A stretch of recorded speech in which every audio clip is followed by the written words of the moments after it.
Hi everyone. In this video, I'm going to let you know about the data type. So, what is data type? Data type is important in any of the programming language to set the rules which types of data you are storing in your variable. So, if you are declaring any variable, data type is defined. So, Python is enough mature to set the data type automatically as per your input. Whatever data you are storing in your variable, so Python understand the data, recognize the data, and assign the data type there. So see here, data type are to set the rule.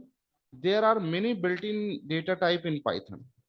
So here, text type, you have string, numeric data type, integer, float, complex, sequence data type, list, tuple, range, mapping data type, dictionary, set data type, set and frozen set, boolean data type, bool, binary data type, bytes, byte array, memory view, non data type, non type.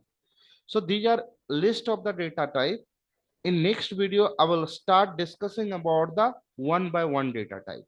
Thank you so much.